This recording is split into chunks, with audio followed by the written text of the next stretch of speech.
Hey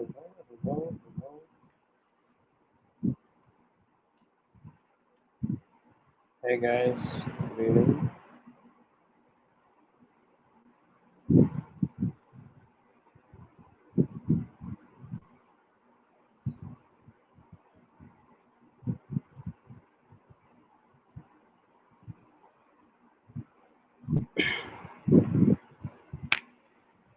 Good evening to everyone.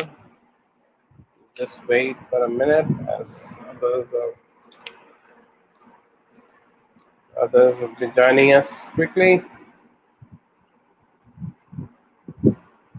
So until then, perhaps we can do some questions, right? Uh, so maybe in the last class you were not able to answer this, but try answering this. Who wrote Deserted Village? Robert Burns belongs to which country? Who wrote The Age of Enlightenment? When was Adam Smith work Wealth of Nations published? Try to answer, but the others are joining us.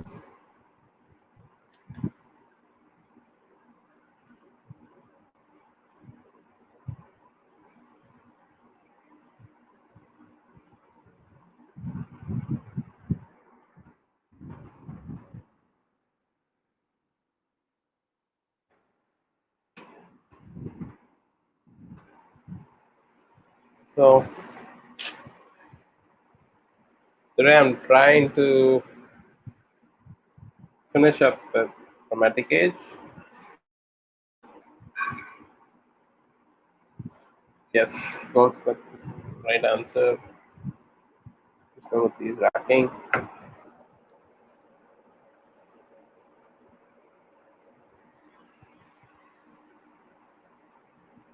Good evening, guys.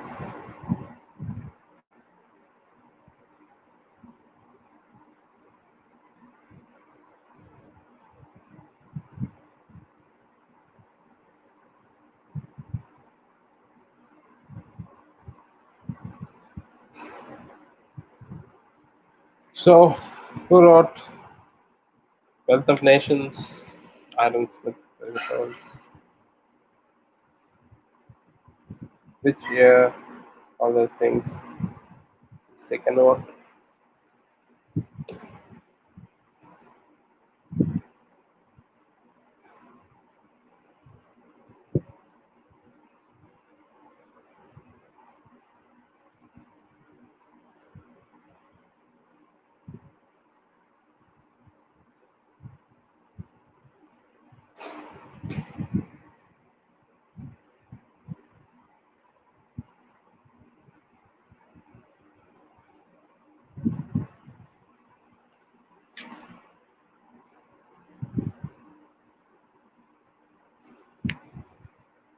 Good evening, Matthew.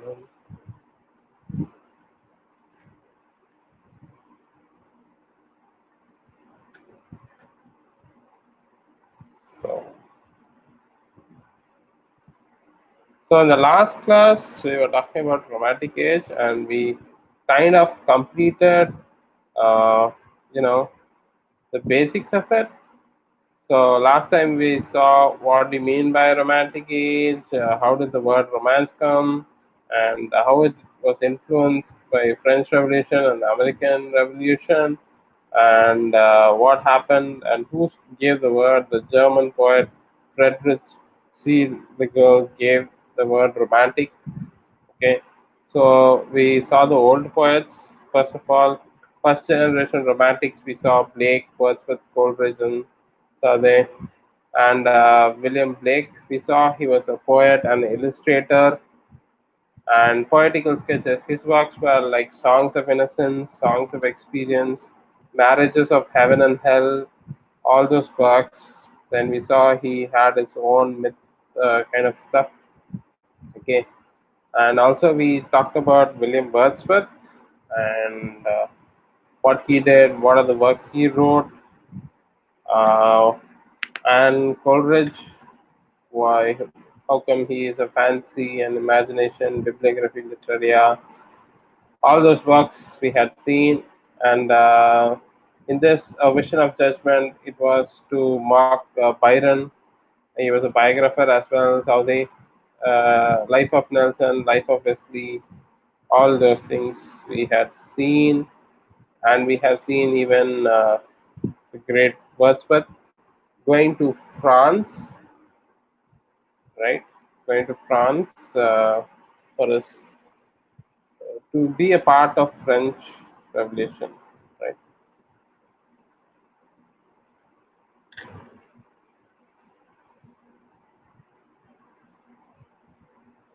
Okay, so I think we will start out with Romantic Age, the rest of the poets.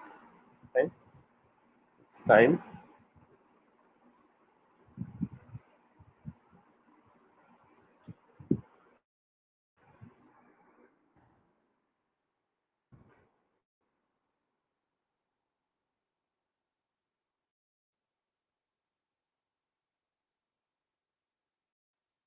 Okay, yes, Krishnamurti had pointed out Burns, Robert Burns belonged to the Scottish writer. Okay, so we will just focus on the other writers now. Now, if you notice, let me just take, I think, even a smaller one.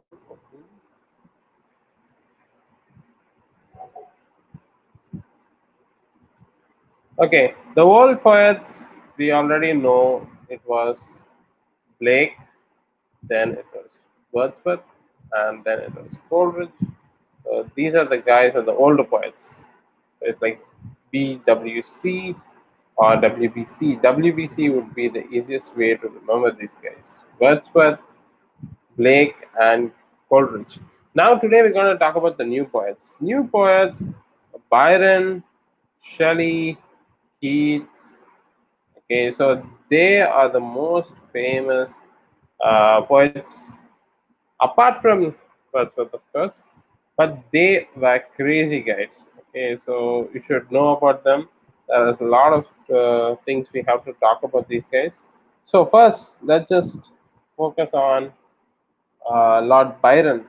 Okay, now Lord Byron, no, he was from a wealthy family. He got a lot of money when he was just a very small kid, and that actually ruined his entire life because he had so much of cash and stuff. He went the wrong way, right? He was a literary genius. In a way, he was very good. Okay, he was a literary genius. But then what happened was eventually he was called the playboy of the Western world. He had so many affairs, like nobody could keep track of his affairs. He was like one dude who had all kinds of things happening to him, right? He was rich, he came, and then after his uncle's death, he got all the money. But what's so special about Lord Byron was, yes, his character was kind of like having lot of relationships and stuff, but he had talent for literature. He would write brilliant works. And then he first published from a very young age. He was writing. He was considered like a prodigy. There's even a story about him. I'm not sure how authentic that is, but remember he was very good. Okay, so first work is Hours of Idleness. He wrote a work called Hours of Idleness, but this was criticized badly. Okay, this was criticized badly. They were telling, it was in Edinburgh Review. In Edinburgh Review, they were telling, hey, look, this work is not good. This is terrible. It just hurt this kid, right? He was just a small kid. I think he was probably 19 years old. He wrote that work. Not sure, but it was when he was very young. That is, he was savagely attacked for the poem. Okay, then he wrote a reply. So most of the works you see during this time is like somebody tells something and somebody wants to answer that, and only through works they were writing it. And that time came English Baths and Scotch Reviewers. So he wrote another reply for that. So as of idleness comes out, then what happens? He writes a reply. English Baths and Scotch Reviewers. So that one makes sense. But then what happened was he had a relationship with his half sister. He was running wild actually, and he got into kind of politics. And also, what happened eventually was he left the country. The press wouldn't leave him. Everybody, like, even though he was married at a certain point, he was having a lot of affairs. So by that time, what happens? He flees to Italy, right? So he goes to Italy, and that's where he meets Shelley. When we talk about Shelley, we'll talk about those things. So there he writes Child Herald Pilgrimage. It's a very famous work. Okay, Child Herald Pilgrimage. Now, what you should know about now, this is child, okay. In those days, in medieval times, that means young man. When we say he's a child, it doesn't mean in the context that we use right now. The context right now is like a small little kid, probably uh, LKG, UKG, first time. We call them children, and all this, right? But then in those days, young man, young lad. So his pilgrimage, that's his work.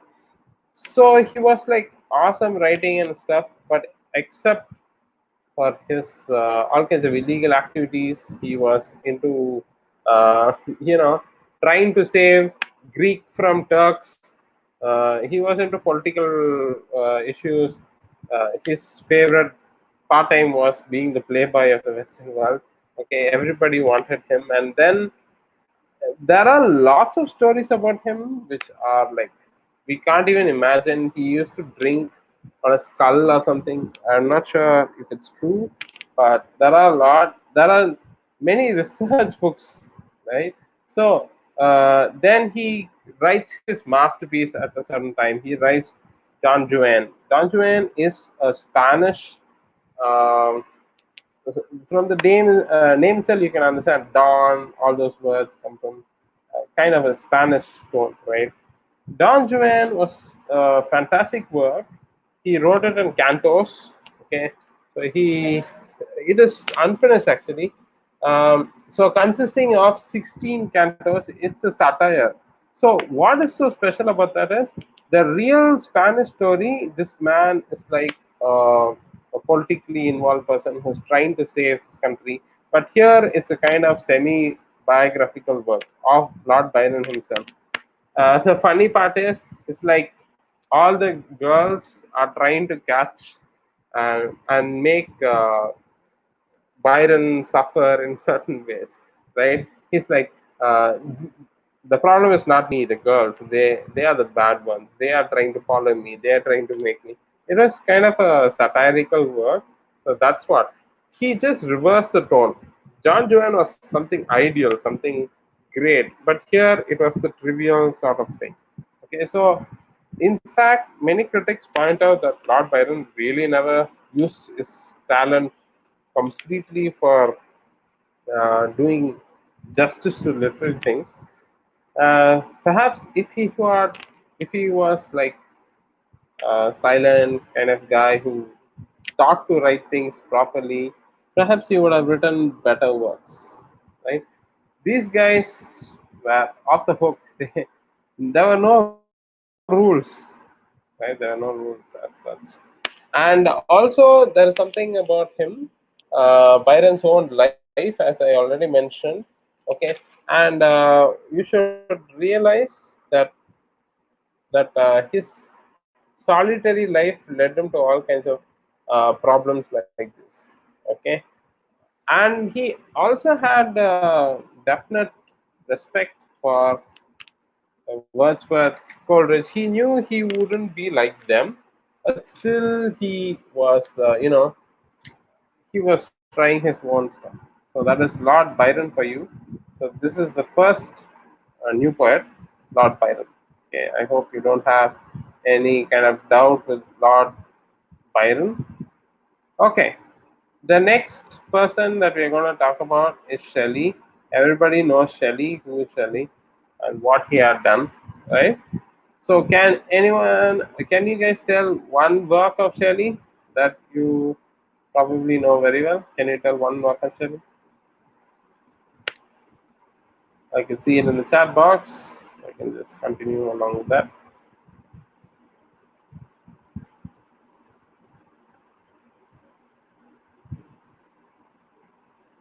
Shelley, one more cup, Shelley.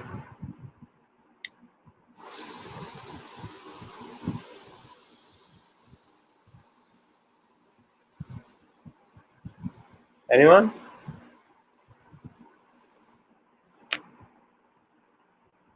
So probably there is a delay.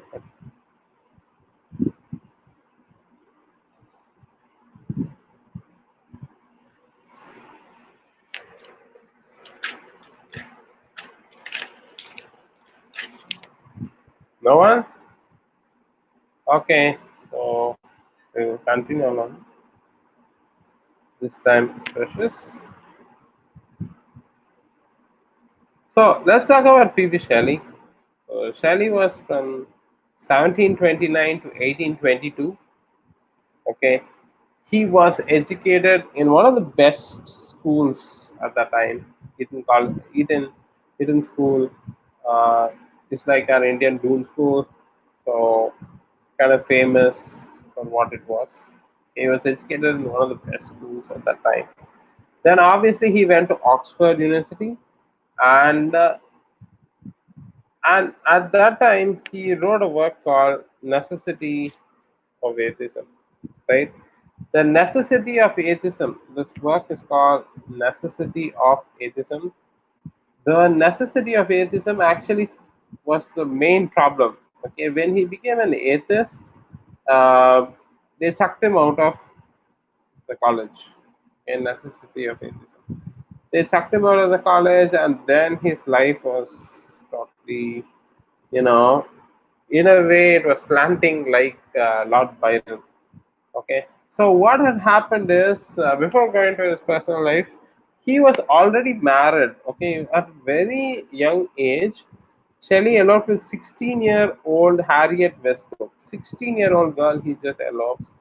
The marriage doesn't work out, and then he falls in love with his teacher, Elizabeth Hitchner. Okay, for her, for the teacher he loved, right? For that lady only, he wrote Queen Mab. Okay, for the teacher he loved. So he's kind of was ups and downs like all these guys. So he writes Queen Mab for her, and as we have already seen, necessity of atheism at this time. But eventually he lives that lady too, right? And he was already married, but he goes on to meet William Godwin, who was kind of a famous writer, a thinker at that time. So there he meets Mary Shelley, right? Mary Shelley is like, uh, she's a very nice girl, and he looks at her, and they fall in love, right? And they elope Italy. So Godwin is completely tensed. He's really angry. But here are the things you should connect. Okay, he goes to Italy. So we already mentioned that who's in Italy, right? I mean, who comes and meets in Italy? Of course, Byron, of course. Okay. Now, this is funny, right? So they both elope to Italy, but they don't have any money. So they come back and they start having a life. And that was the time Mary Shelley wrote Frankenstein, one of the great Gothic works. Okay. So Gothic works of the time. Mary Shelley wrote Frankenstein, or it has another name, Prometheus Bound. Okay. So that work you should know. This has been repeated again and again, and even there is a movie called I Frankenstein. So there are a lot of things. Now, Frankenstein is the doctor who created the monster. It's Frankenstein's monster. That's the proper name, actually. Okay, so Mary Shelley wrote the book, and then the preface was written by Shelley. Okay, preface was written by Shelley. Now, if you look at it carefully, these guys were atheists. They didn't believe in God. Frankenstein itself is like a man creating a beast, and that beast killing the guy who created it, right? So it's a kind of a metaphor for denying God. And also this story can be traced back almost many literary pieces. Even Tamil movie was accused of it. Endiran was accused of the plot twist and stuff, right? So the creator being killed by the creation, that kind of storyline. So necessity of atheism changed everything for him, and then he had his affairs and all, and finally he settled down and married Shelley. But then he became more and more concerned with the French Revolution. All these things were going on at the time. So he writes Revolt to Islam, another important work, and then he goes on to write a beautiful ode. I think it's one of the best odes in the world. It's Ode to the West Wind. Okay, so some of the best lines are, "O world West Wind, thou breath of an autumn being." So he goes on. The final words: "If winter comes, if winter comes, can spring be far behind?" is a great work. Yes, I might have got your replies late, but thank you, Sandhya ma'am, Gautami ma'am, Stuart Skylark, all these things. Okay, superb. So, Ode to West Wind came out at that time, and it became really popular and it became very famous. But then, what happens? Life happens to these guys. So you might have read Ozymandias, Ode to the Cloud, Ode to Skylark. Okay, so he has written so many works, and he wrote a work called Defense of Poetry. Of course, you would have read Sydney's Defense, but here he wrote Defense of Poetry. This was actually against uh, another writer, his work. It was a criticism and he was fighting against it, and he wrote this one. Okay, so remember this one.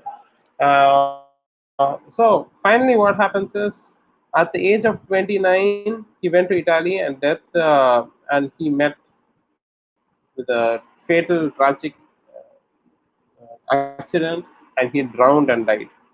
Okay, they both drowned and died, Shelley and Larry. Okay, so it was a typically sad story. So one of the sad stories. So can you tell me one work of one work of Byron? Can you tell me one work of Byron? Anyone?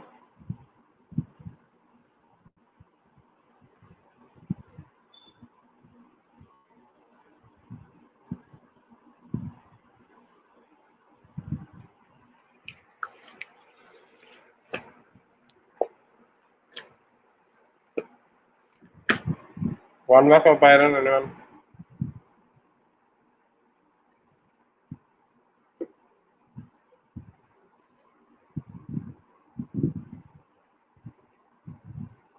None.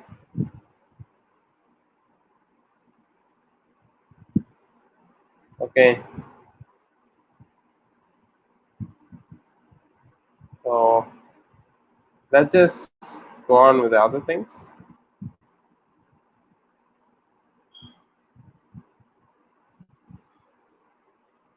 Yes. House of Idleness. Right. It's on there, man. So John Keats at this time we are going to see. So we have seen two of the most important writers, that is Lord Byron and John uh, Shelley and Keats. Keats, Matthew Arnold, no, he said that Keats was in the ranks of Shakespeare. He was great, but he had less time. He couldn't live for a long time, but he had less time, and he was one of the greatest, right? So Keith's life was simple. He fell in love with a girl. It was difficult to get married her, but he wrote lots and lots of letters for her. His poetic powers were like great. He fell in love with a girl called Fanny Brownie. Okay, he got engaged, but it was because of his poverty he was not married. And finally, he understood that he has conception. It was a disease at the time, and you couldn't be saved of that. So his doctor recommends him that he moves to Italy. Now, all these three guys moved to Italy. If you notice, Shelley moves, Keats moves, and he moves. So Keats too goes there, but he dies February 24th, I think. He dies and he is buried there. So he wrote some amazing works. One was Endymion, that's So moon goddess. It is from Selene. Selene means the moon goddess. It comes from that word. So Endymion, you might have heard the lines, "A thing of beauty is a joy forever." Okay, so that kind of work. Then La Belle Dame Sans Mercy is a great work. That is beautiful lady without pity. Okay, La Belle Dame Sans Mercy was a great work. And Ode to Grecian Urn is a brilliant work, but T.S. Eliot criticized the last two lines as though it did not belong to the entire poem. But other than that, it was a brilliant poem. Ode to Nightingale, Ode to Psyche. When we discussed about question papers, we saw these things, right? We were seeing the lines and stuff. So kids, all you have to know are these works: Endymion, La Bella, Dame Sansbury, Ode to Grecian Urn. On looking into Chapman's homework, all those works are there, but you just know the overall details. That's clear. Okay, because at a very young age he died. Okay, that was sad. Kids died very young. Okay, and then you should definitely know negative capability. Negative capability is simple. Okay, so you might have doubts, you might have uncertainties, you might be like, oh, okay, what am I going to do? You know, the doubt, that is a good place to be as a artist.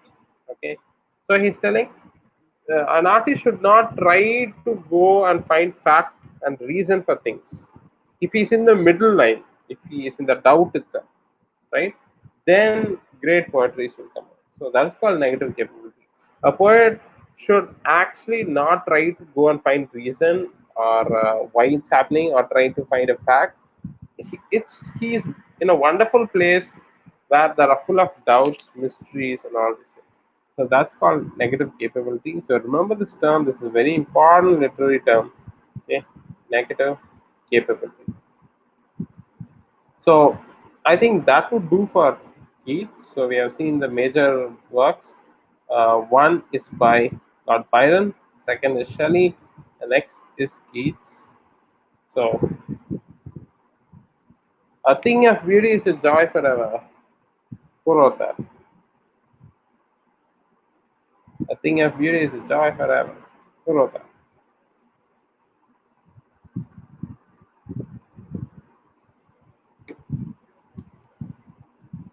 Any idea?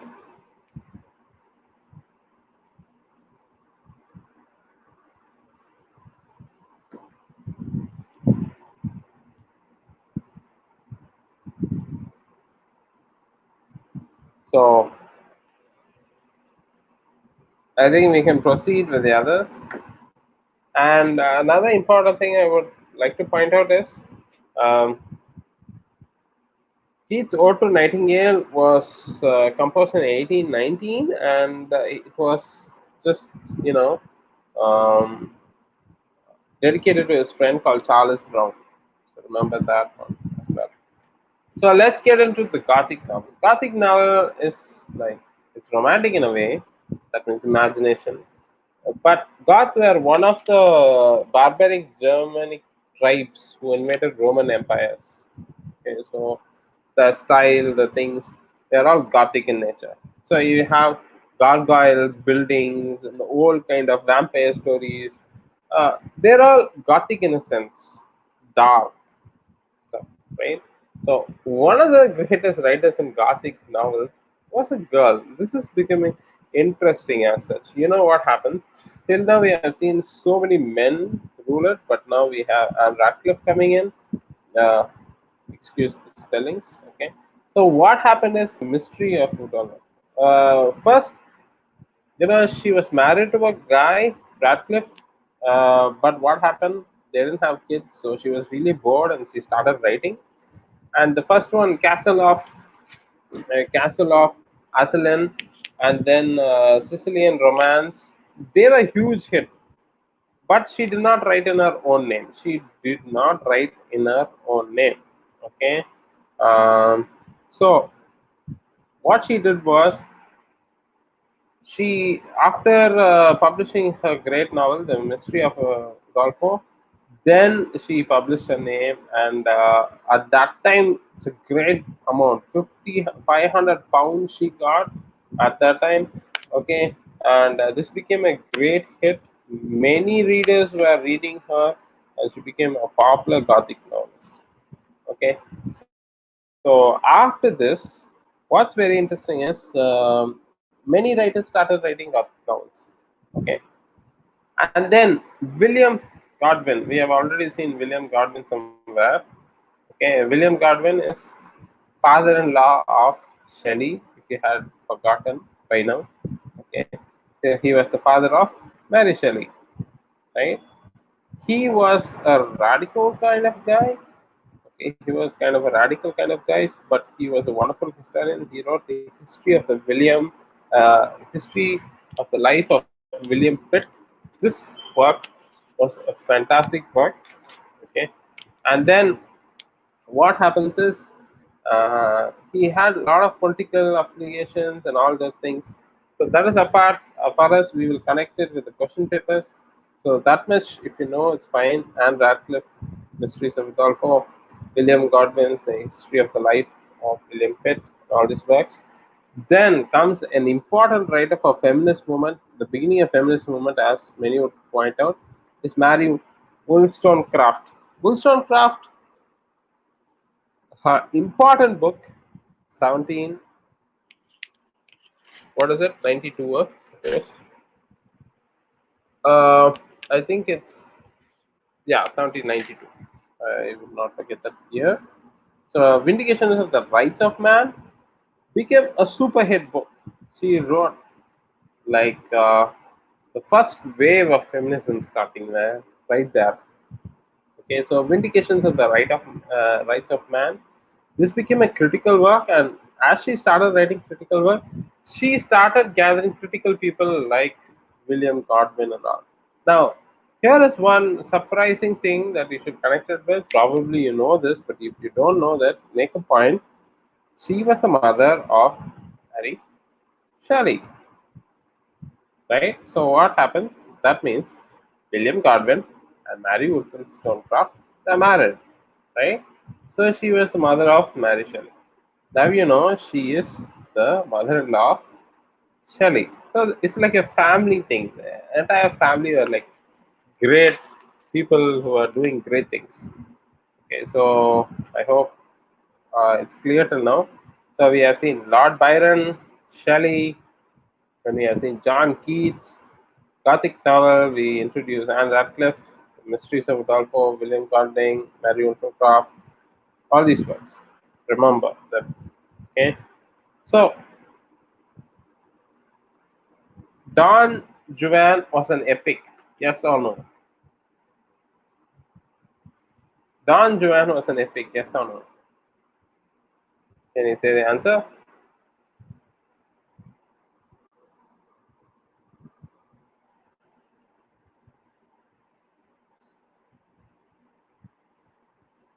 Anyone?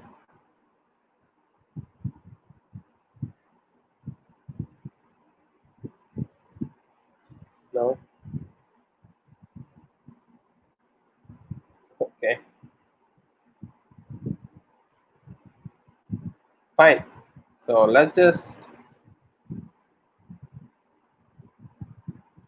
continue. I think we can finish it up quickly. There are hardly little more people left, right? So my aim is to complete the romantic age today, and then the next class we will discuss questions. And as we are discussing questions, we will do paper one as well. So we have a long way to go, but we can complete it off. We have already done half of it, I suppose. So,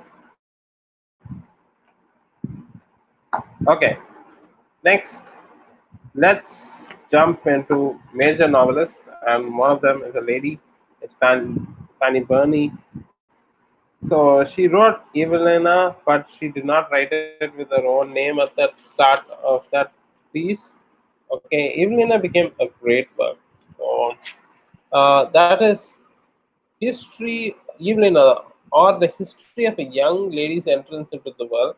That is the full name of the work, okay, or the history of the entrance of the young lady. Remember that. Then Cecilia, 1782, this work came. But she was a famous writer as such. She was definitely influenced by the other writers like the famous Anne Radcliffe and all these people, right? So this was the time. And then comes Mary Edgeworth. You should know about Mary Edgeworth. Okay, she was one of the great writers at that time. So her famous works are Belinda and Leonora. So remember these two works, 1801 and 1806. We don't need to get too much into their lives as such. If you know their works, it's fine because we're going to connect it over and over again. So Fanny Burney, Evelina and Cecilia, Maria Edgeworth is Belinda and Leonora, 1801 to 1806. And now we have to focus on this writer, Walter Scott. As I already mentioned, Walter Scott is not just a simple writer, right? He's one of the best. So, as I've already pointed out last time, no, Walter Scott is called the father of historical fiction, right? So Scott is called the father of historical fiction. So he's important, right?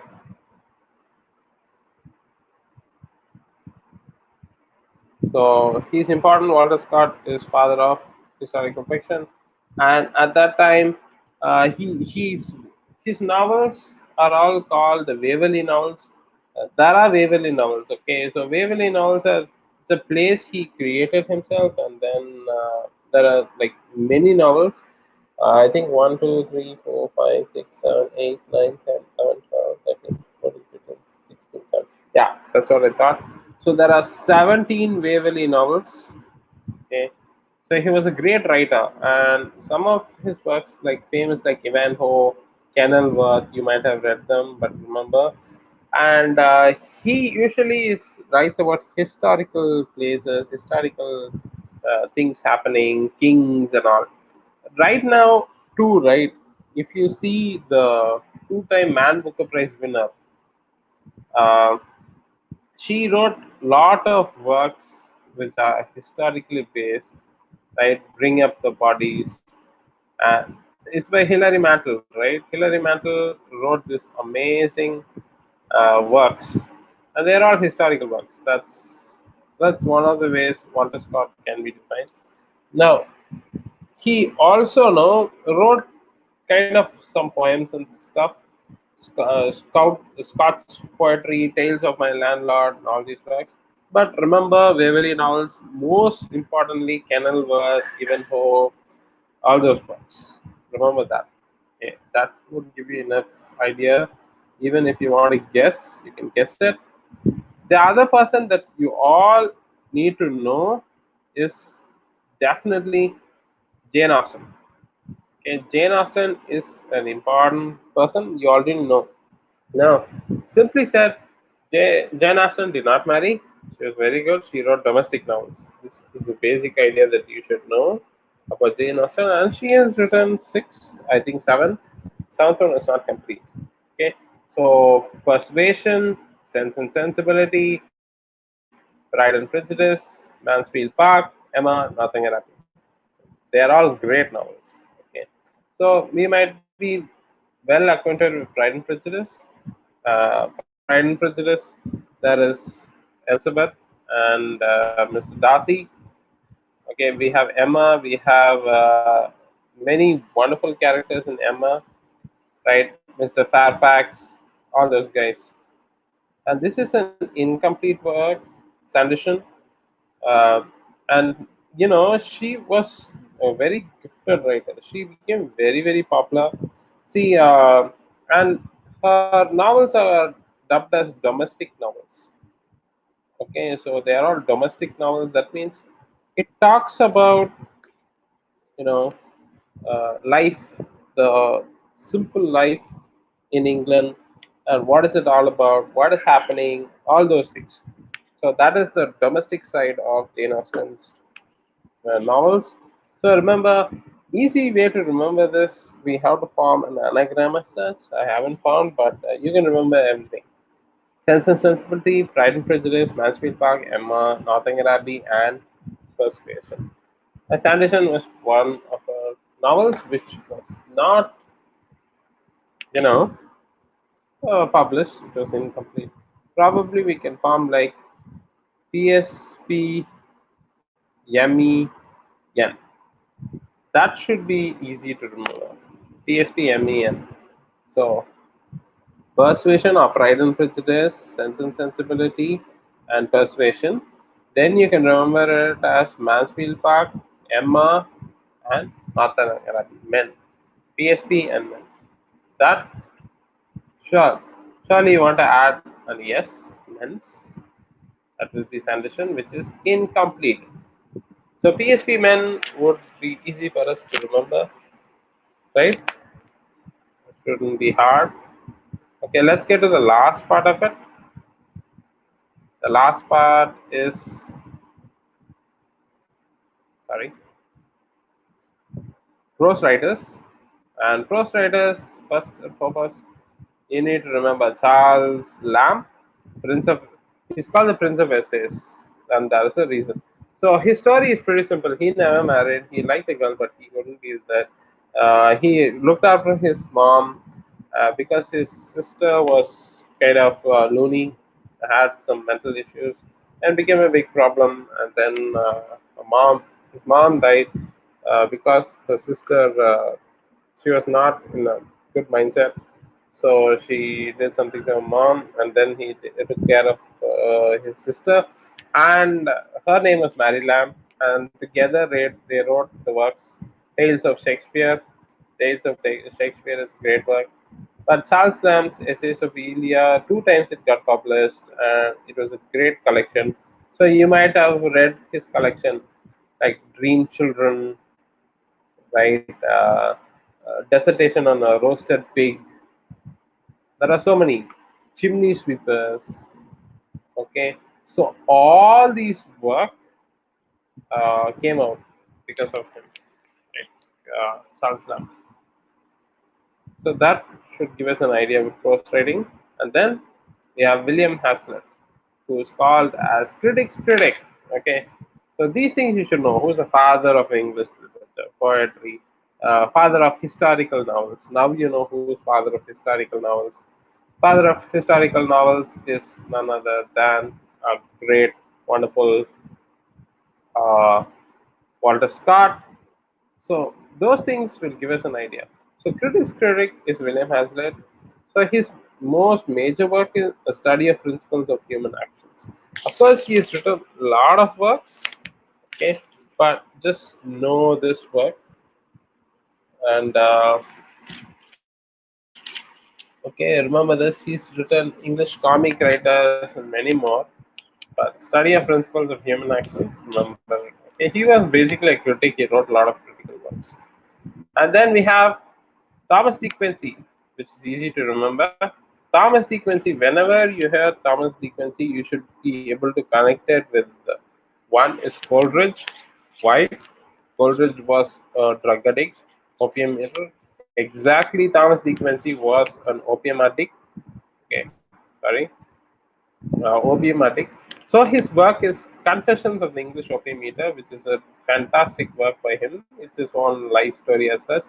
Confessions of the English Opium Eater, and then his critical work on the knocking at the gate in Macbeth is a fantastic work where he criticizes the scene, Shakespeare's scene in Macbeth, on the knocking at the gate in Macbeth. Many times in net question paper, they had, you know, given this question again and again. They were asked this thing. The net question paper they've asked on the knocking at the gate in Macbeth. It's an essay, right? So please remember these things. Confession of the English Opium Eater, on the knocking at the gate in Macbeth. And one more person is there, Thomas De Quincey. So Thomas Love Peacock. Okay, uh, he's another guy. You all should know about this fellow. Okay, sorry. Uh, Probably I'll just add it here. He's the last person, Peacock. So he wrote some of the best works. Okay, he wrote like Headlong Hall, Nightmare Abbey, and all these works. Okay, Headlong Hall, which is like 1815 and stuff. So he wrote this work during this time. But the work you guys should remember is his essay. Okay, his essay is the four ages of poetry. Four ages of poetry, and this was in the year 1820. Okay, now this work was not taken, I mean, in a very good tone by the others. First and foremost, Shelley hated it. So Shelley writes reply to it. That is what it's called as defense of poetry. A defense of poetry comes. Why? Because Thomas Love Peacock had written four ages of poetry. Okay, four ages of poetry, and Shelley's reply is defense of poetry. So now that would make a lot of sense to us, right? Why he had written that. So I hope today's class was useful and you learned stuff. So today we have seen the new poets, BSK, that is Byron. Then we have the wonderful, great Shelley, and then we have Keats.